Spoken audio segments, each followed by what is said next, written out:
What's going on YouTube? Today I got a quick video for you guys to watch on how to create a really simple weight loss program without a lot of the confounding variables and confusing things people talk about when they normally try to teach someone how to do a program. Basically, you only need two things to develop this program and actually see it through to the end. You need something like a smartphone like this, which has a lot of different apps that we can use during this process, and you need a food scale to be able to accurately track what you're eating. With these basic tools, you can track your progress mostly visually, but if you want to be able to track it more specifically, then there are a few optional pieces of equipment you can have, like a body weight scale or a body weight scale that can track body fat as well as weight. You can also use a tape measure to get your waist to hip ratio, or just your waist circumference. That seems to be a really good way of tracking your progress with your fat loss. In addition to those optional pieces, I also like to use something like a fitness watch here. This does a whole lot of things like track my runs with GPS, but you could get a really cheap one off of Amazon that tracks your steps, which will be what is most important for this process. So to start this process off, there's only really two things you need to do to have a successful weight loss phase. You have to track how many calories you're ingesting and how many calories you're expending throughout the day, week, and month. So to track your calories, I like to use an app like Myfitnesspal. And if you have a smartphone, which is one of the basic things, you should download it immediately. Now, I'm gonna zoom in on this screen here and we're gonna look at how to set up your Myfitnesspal really quick, and then a few things you need to be able to do to make it really easy, and then it's just plug and chug from then on until you hit your weight loss goals. Alright, so you're gonna wanna get Myfitnesspal on your phone, and this is what it looks like. I'll open it up here. And pretty much the only things you need to know how to do are create your calorie and macro goal, and then I'll show you how to actually input the food. And this app is easy to use because you can even just scan the barcodes of the foods you eat most often and then just access them whenever you want. Or you can scan food that you eat out. So here on this screen, you'll see all these different things. We really just need to worry about your goals. Where it says calorie, carbs, protein, and fat goals, we're gonna click that. And then you can put in how many calories you want and it'll change your macro distribution here based on a percentage. And you want to make your calories the number that we'll go over later in this video, and then you want to make your protein the number that we're going to go over later in this video, and kind of let the rest fall where they may. I usually recommend a minimum fat depending on what your sex is, but we'll talk about that later. But that's how you set that up. So mine's at 1800. I can change it if I wanted to something higher. I'll show you how it changes everything. So 2000, and it'll change my protein numbers and everything else here. If you want, you can click on these and kind of change these as well, but I'll give you a number later on you can go with. What I typically like to do is, like it's set up here, protein 40, carbs 35, fats 25. So, other than that, the only thing you really need to know is on this main page in the front here, down at the bottom, it says diary, and you can just click on the diary. And this will be where you're going to be at 99.9% of the time in this app. You can set it up later how there's different meals like breakfast, lunch, pre-workout, dinner and stuff, but it'll usually come with 4 to 6 meals, and you can just start adding food in there. You can mess around with the app as you like as well. But here's how you do it. Add food, you can scan barcode, you can quick add things that you've had in the past, or you can quick add calories. This will tell you. You can quick add your calories, fats, whatever, but I never use that. So let's say you had an apple, you can just type in apple. There'll be sizes of apples, like this one says medium, small, large, or you can just put in how many grams the apple was or ounces. So that's where the food scale comes in. So let's say that's 100 grams of apple, 52 calories, not bad. So I'm gonna go back and change my goal back to 1800 so you can see that one more time. And it'll change everything else back, and that's all you have to do. So that's how you use that app.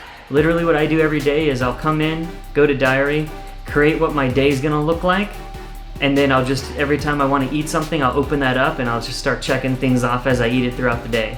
So you know that you're gonna get everything you need. At the bottom here, you can track exercise and connect the step tracker. I don't recommend doing that because it'll subtract how many calories you burn walking.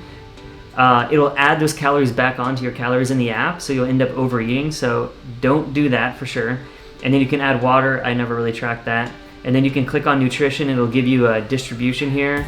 and all these different pieces of information if you're interested in your saturated fats, cholesterol, sodium levels, stuff like that throughout the day. So that's how I use that app. So right here, I'll show you how to scan it real quick. Open it up. It opened up straight to my diary because I was just using it. Add food, scan barcode. I'm gonna do some mayonnaise here. You just gotta hold it in front and boom, it'll scan it. The serving sizes will pop up with all the information just like this, and then you can type in how many servings you had. And that's it. So the other thing that's really important, other than tracking your caloric intake, is gonna be tracking your caloric expenditure. So for that, I think the most simple way to do that is to just track your steps. So let me show you how you can do that on your phone. I have an Android, but Apple also has a similar app. On here, I'll show you really quick. All you have to do is, on an Android, go to your Samsung stuff, and there'll be something called Samsung Health. It usually comes with the phone, but you might have to download it. And you just pull it up here, and it automatically counts your steps throughout the day. So as long as you keep your phone on you at all times, it'll track all the steps that you do. Now, if there are big moments in time throughout the day where you don't have your phone, this won't be as accurate. But as we'll talk about a little later in the video, you can kind of swap walking out with other forms of cardio if you know that your normal step count is either really low every day, or you don't have your phone on you the whole time. Now, if you want to use something like a watch, which I personally really like using, I'll show you how easy that is right here. And then using the watch, I like to just have this available so you can see my steps on the bottom left, my heart rate on the top left, boom, and then how many calories I burn based on an equation on the bottom right, and then what time it is and stuff. Alright, so the next thing you're gonna want is a scale for your body weight, and this is one of the optional equipment items, but it's really simple to use. You can pick one up for 20 to 30 bucks from like a Walmart or a Target, or you can get a little bit nicer one on Amazon, but at the end of the day, it'll be useful in your journey in the long run if this is something that you want to be a lifestyle. So I'll show you how we use the one that I have here in my home. Alright, so this is the scale that I use here. It's pretty light, pretty simple. I got it on Amazon for like 40, 50 bucks, I think, but it does more than just take your weight. These little metal pads here use something we call bioelectrical impedance, and they take your body fat percentage, bone density, all kinds of stuff. What we care about is the weight, and if you have something like this, also the body fat. So I'll show you what it looks like when I take my weight here. So it's a scale. You gotta kind of step on it to get it going, step off, and then make sure your feet are on both of those pads if you have them, and you just stand here. The ones that take your body fat, they'll blink like this, and then you have to give it a few seconds to give you your body fat. So this one connects to an app, so it's gonna send it to the app, so it won't say it right here, but there's your body weight. Useful. So other than the scale and the watch and the phone, if you have it or you want to get one, they're very cheap. You can also buy a tape measure, and you can track your waist circumference measurements and your hip if you like, because the waist to hip ratio is very important. So let's move on to the actual setup of the Google Sheets. It's free, I like to use it, and you don't have to download anything, so I'll show you here. Okay, so my favorite tool to track this is Google Sheets, because you can use it on the computer, you can use it on your phone, it saves to the cloud, you can log into it anywhere, and it's free. So I'm gonna show you right here. So this is how I like to set it up. I'll set in a baseline, here I need to move this up one actually. I'll set a baseline measurement here in the beginning. You can use just weight. If you have the body fat, you can do it. If you have the waist, you can do it. And then I'll have calories and steps. That's all you need to track. So I'll put a baseline, a week 1, a week 2, and here is a simple little thing here. If you have 2, you can drag it down, and let's go week 10 or something. I like to do 8 weeks and then 6 weeks. So let's get rid of these 2. Let's just say we're doing 8 weeks. You'll be able to track your weight here. So let's say I'm 165, and next week I'm 164, then the next week I'm 162.5. That's how I'm gonna track that. Same thing with body weight. Let's say at the end of this week or the beginning of the whole diet phase, I'm 20% body fat, and then I'm 19.4, and then I'm 18.8, something like that. I'll track it there. Waist, same thing, you get what I'm saying. 3, 2, 1, whatever. So the way that I like to set calories up is you can do a few simple things. The first thing, the best way to do it in my opinion, is I want you to track your normal intake every day for 2 weeks and your normal expenditure in steps every day for 2 weeks. and then you want to average those things and then subtract 200, and that'll be your first calorie. So let's say you use Myfitnesspal, you're getting used to it, you use it every day for 2 weeks, and you find out on average, divided by 14, everything added up divided by 14, you eat about 2,350 calories a day. I want you to come over here and I want you to put 2,150 calories in, and that's how much you're gonna eat every day the first week. Since this is on the baseline, you can put 2,350 and then you're gonna have 2,150. Same thing for the steps. You can calculate them, average them, and let's say you were hitting 3,500 steps. So you're gonna add 500. So adding 500 steps is simple. It probably takes about 5-10 minutes to get 500 steps in, and that'll be a good, easy change you can make right at the beginning. So the quick way, instead of this longer preferred way, is take your body weight, and if you're pretty sedentary, multiply it by 10, body weight in pounds, and that'll be your starting calories. If you're moderately active, like you have a job where you walk back and forth a lot, you can multiply it by 11. If you have a highly active job, like let's say you're a nurse and you're on your feet all day and you're walking around, that'd be 12. And then if you already take part in like some athletic stuff, like let's say you like to go swimming in addition to your work, which is already slightly high activity level, you can multiply it by 13. At the end of the day, you can just multiply it by 12 and start there. It might take you a few weeks to catch up, but then eventually you'll start losing weight, since we're gonna be decreasing calories and upping our expenditure over time, no matter what you do. So the way that you're gonna progress your weight loss here is every other week, you're gonna reduce your calories by 200. So let's say you start at 2,350, week 1, you're gonna eat 2,150, week 2, you're gonna eat 2,150, and then week 3, you're gonna eat 1,950, week 4, you're gonna eat 1,950. The next week, you're gonna eat 1,750, the next week, you're gonna eat 1,750. Something like that. So 200 every other week is, I think, a good one to go for, especially if you're starting more up in like 3,000 calorie range. Once you start getting closer to around 1,800 to 1,600 for a male, you can switch that down to 100 a week. And once you get down to like the 1,200 to 1,400 range for a female, you can switch it down to 100 a week. Same thing with the steps. I like to up it by about 500 every week. So instead of every other week, you're just upping it by 500 every week. If you want to lose the weight a little faster, you can up it by 1,000 every week, and you shouldn't see too much of an increase in difficulty, and you should still be able to hold on to a good amount of your muscle mass. So here, it's simple. Let's say I want to add 1,000 a week. So we're doing the same thing. If you get lazy, you can do the thing I like to do. It'll just automatically do it like that for you. So now that you're tracking all these numbers, you also want to try to track yourself visually. So I recommend taking pictures once a week on maybe a Friday or Saturday. If you end up having one day a week where you eat slightly more calories, do it the morning of that day so it's not affecting your picture. I'll go ahead and show you what mine ends up looking like at the end of my diet phase, but I am a nerd, so I like to keep more information than necessary. So this is what mine looks like. So here you can see I've got my baseline week 0, what I was weighing, my body fat, my daily calories, my daily steps, and then I also tried to track my water, but as you can see, I barely ever got the water. I actually never got 1 gallon of water a day ever the whole time, so don't be like me. You know what? This is shameful. Let's just delete that, and let's see. How do I make this all white again? Mistake gone. Okay, so week 1 here, I tracked my weight, my body fat, my calories. So I had a 4-week period where I got used to the up and exercise and the decrease of calories. Before this, I was eating about 2,500, 2,600 a day, so I took a bigger decrease right off the bat and then kind of held it. And then I upped my steps to about 10,000. And then as you can see, every few weeks I lowered it by 200, started lowering it by 100 when I got down to the 1,800.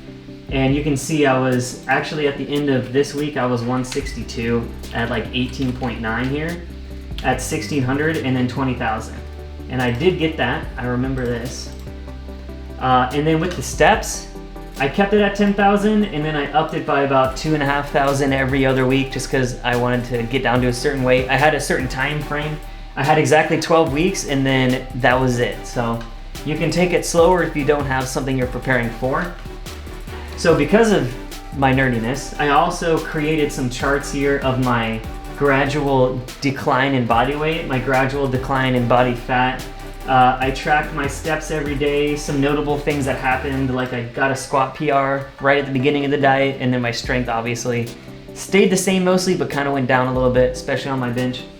And then I took pictures once a week. Every single week I took a picture, tried to get similar lighting in a similar place. And then I like to, if you come over to the side here, I like to have a comparison of my first picture to my most recent picture, because sometimes it's hard to see the change if you're looking at yourself every single week. I also have like a little thing here about my steps going up and my calories going down, completely unnecessary. And then for motivation, I took my 2 favorite pictures and I looked at them every day of my life. So I got these pictures and I thought they looked good. So now I kind of haven't been doing anything for 4 weeks, which is kind of like my diet break. So I'm getting back into it with a slightly simplified version, but it's still the same kind of stuff. Calories, my protein, my steps, what I weigh, my body fat, everything like that. So at the end of the day, here's the simpler version. You can either literally track your food, track your steps, and then look at yourself once a week in a mirror and make sure you're looking better every week or two. You should take pictures, obviously. And then other things you can add on top of it, like body weight, body fat, waist circumference, those are all optional. So I want you guys to know the only things that really matter is, are you slowly decreasing your food and slowly increasing your exercise? And are you actually looking different about every 2, 3, 4 weeks?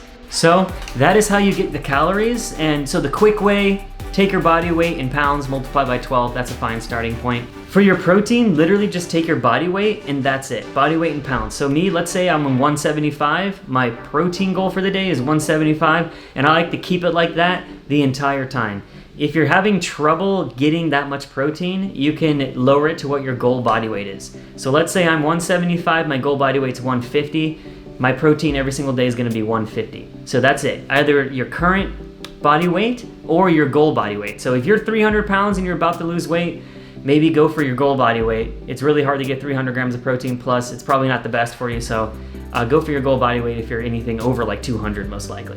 So another quick tip is, if you can't get all those steps in, or you have another preferred way, let's say while you're at the gym you really like either using a bike, using an elliptical, anything like that, you can subtract 2,500 steps from your daily and just do 125 calories of cardio on anything else that you do. You can look up swimming with your body weight, how much that takes. You can look at the bike when you're there, but let's just say about 2,500 steps is about 1 mile, is about 125 calories. Next, when it comes to what you're gonna eat, I like to say, as long as you're staying at your calories or under and you're hitting your protein goal for the day, you can eat whatever you want. It doesn't matter to me, right?